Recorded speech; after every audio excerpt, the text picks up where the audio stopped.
Sun Culture. Les acteurs culturels de la région en interview. Bonjour à toutes, bonjour à tous, il est 12h30 et on se retrouve comme tous les vendredis sur Sun Culture, votre rendez-vous culturel de la semaine. Et aujourd'hui on va parler littérature avec Cyril Conant, auteur guérandais. Bonjour Cyril. Bonjour. Votre dernier roman, Mamie Bingo ou la trajectoire de la fuite, que j'ai entre les mains, est sorti en juin 2020 chez Librisfera. Avant toute chose, parce que vous allez le faire mieux que moi, est-ce que vous pouvez faire un petit résumé de votre livre ? Oui, donc je suis parti d'un fait divers des années 2010. Une organisatrice de loto a été embêtée par la justice, alors que c'était une vieille dame à maison de retraite qui gagnait 600 € par mois. Et donc, notamment le service des douanes, qui l'a accusé d'avoir ouvert une sorte de tripot et de faire n'importe quoi avec ses comptes. Et il lui a infligé une lourde amende. Donc je pars de ce fait divers un peu triste, où il y a un acharnement comme ça de l'administration contre des organisateurs de loto qui s'en sont peut-être pas très bien occupés, mais qui est parfaitement honnête. Et puis, dans les faits divers réels, ça finit assez mal. Hein. Ils prennent des lourdes peines de prison, avec sursis, mais il y a même une dame qui va mourir en 2012, Yvette. Et donc, je parle de ce fait divers, peut-être pour être un peu justement quand même aussi dans cette actualité d'une certaine violence de l'administration et même policière. Hein. Et puis, par contre, après avoir raconté cette histoire de l'auto avec les gendarmes qui débarquent, etc., les douaniers, là, je continue l'histoire et là, je parle de sujets. Il y a une continuité, bien sûr, mais je pars plus dans ce que la correctrice appelait une forme de littérature blanche, à savoir, on a des policiers, on a une enquête, on a pas mal de choses, mais tout ça, c'est plutôt au milieu de la vie quotidienne. Oui, c'est ça, c'est partir de faits réels, mais romancer quand même un petit peu la suite de l'histoire pour donner ce que vous avez envie de donner au lecteur, c'est ça ? C'est ça. Par exemple, je voudrais pas dire, voilà, il y a eu cette affaire, tout est de la faute de la douane, etc. Non. J'explique aussi que finalement, on est dans un monde un peu compliqué et que on est un peu les uns contre les autres. Mais si on se regarde, on a aussi toujours un peu, parfois, une part de responsabilité de ce qui nous arrive, malgré tout. Donc, moi, en général, dans mes romans, j'essaye d'évoquer la façon dont la vie nous propose toutes ces variations. On va bien, on va mal. Enfin, voilà, hein, c'est presque de la physique quantique. Et justement, c'est votre troisième roman, Mamie Bingo ou la trajectoire de la fuite. Ça vous a pris combien de temps de l'écrire ? Parce qu'écrire un roman, c'est quand même un travail de longue haleine.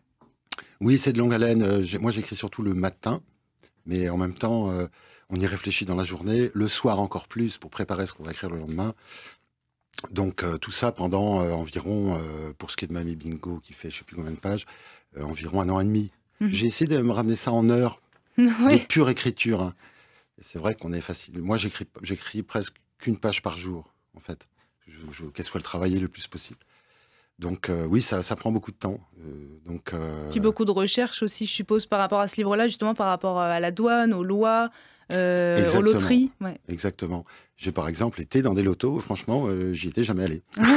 Et donc j'y suis allé, c'était assez incroyable. J'ai découvert vraiment des ambiances incroyables. Ce que j'ai ressenti en lisant ce livre, c'est qu'il pique en quelque sorte un peu la justice française, justement par rapport aux faits réels qui se sont passés, parce qu'il montre quand même que quand on fait quelque chose de bien, là, en l'occurrence, le personnage principal, Madeleine Beauregard, elle organise un jeu pour aider les autres, pour rendre son entourage heureux, et malgré tout, elle se fait avoir. Donc, c'est ça, c'est un petit peu ce côté de on fait rien de mal, mais on peut se faire avoir quand même. Oui, parce qu'en fait, dans nos sociétés, il y a toutes sortes de tolérances. Mais malgré tout, il y a quand même un certain nombre de réglementations. Donc je suppose que, notamment ces dames-là, mais il y en a d'autres, elle a été poursuivie, c'est malgré tout qu'elle avait quand même des défaillances dans ses comptes, peut-être. Vous voyez, ils ont été trop confiants, peut-être, justement, dans le fait qu'ils ne faisaient que du bien, qu'ils ne gagnaient pas du tout d'argent. Ça leur est tombé dessus de façon incroyable. Mais c'est vrai que, normalement, on aurait dû être un peu plus cool, et je pense que, pour faire référence à ces faits divers des années 2010, début 2010, effectivement, il y a eu un exemple de fait. Donc là, il y a une forme d'injustice, ça lui tombe dessus. Les lotos, globalement, c'est pas toujours très bien organisé. On va en prendre 3 ou 4 et puis on va les assommer. De là à prendre des dames de 75 ans qui sont en maison de retraite, qui gagnent 600 € par mois et leur mettre 300 000 € d'amende et 6 mois de sursis. Voilà, bon, ça, c'est évident, je suis entièrement d'accord avec vous.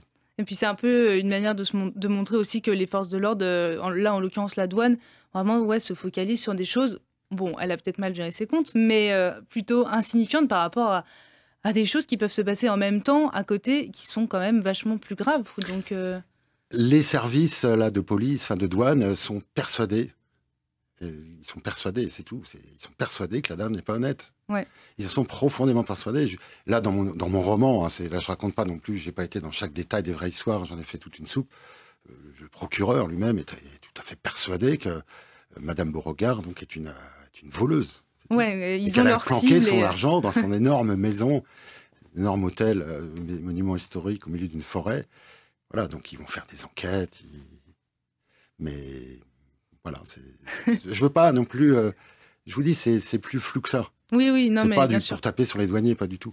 Au contraire, déjà, j'ai pris des douaniers pour changer un peu des policiers et des gendarmes. Hein, bon. Donc, ça, on découvre un peu un autre mode de police. Et puis, mais c'est aussi pour montrer que voilà, la vie nous emmène par un certain nombre parfois de petites erreurs à se retrouver dans des situations difficiles parce qu'en face, c'est pas comme ça que ça fonctionne. Oui, il y a des règles, il y a des lois. On est toujours un peu. Et je trouve que ce roman, il mélange quand même plusieurs sentiments. Donc il y a ce sentiment quand même un peu d'injustice envers une vieille dame, voilà, qui a rien fait de mal en soi. Mais il y a également de l'amour parce qu'elle en apporte énormément à toutes les personnes qu'elle a autour d'elle.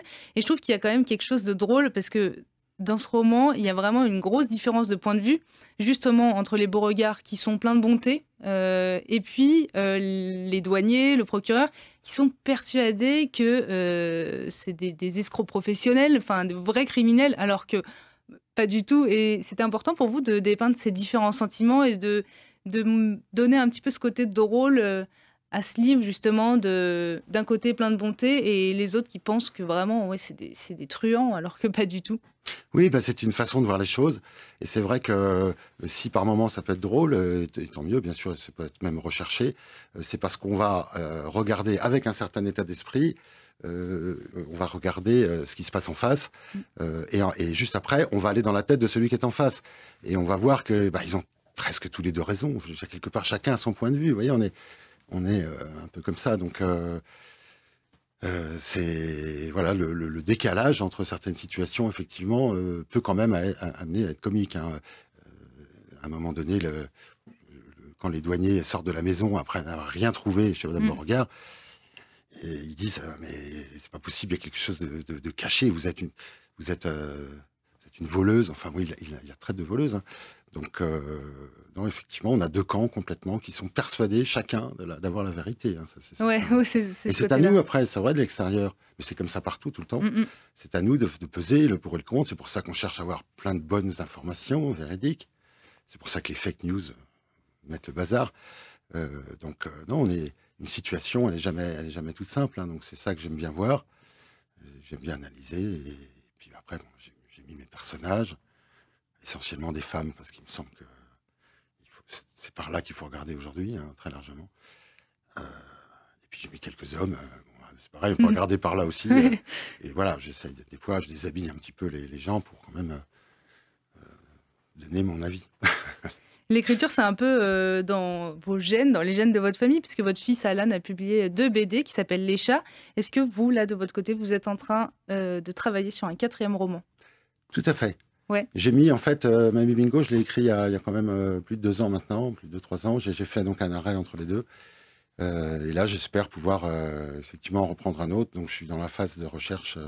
Et comme j'ai un grand jardin que je fais visiter, dans lequel il y a des menhirs, il y a la voie romaine, des choses comme ça, du côté d'Herbignac, eh bien, si mon prochain roman, si je le fais, Anouk, que vous connaissez, ma fille, me dit « Mais tu vas le faire !» Voilà, bon, normalement, ce sera une histoire qui tournera. Je vais m'attacher à parler d'une époque dont on parle très peu. C'est la préhistoire, et notamment le néolithique. J'en ai quelques traces. Voilà, je suis passionné aussi d'archéologie, tout ça, donc ça tournera autour de choses comme ça. On espère qu'il verra bientôt le jour. Je vais l'écrire, voilà. Merci beaucoup Cyril Conan d'être venu dans les studios de Sun. Pour rappel, vous êtes auteur et votre 3e roman, Mamie Bingo, ou la trajectoire de la fuite, est édité par la manufacture Librisfera. Merci beaucoup d'être venu. Merci à vous.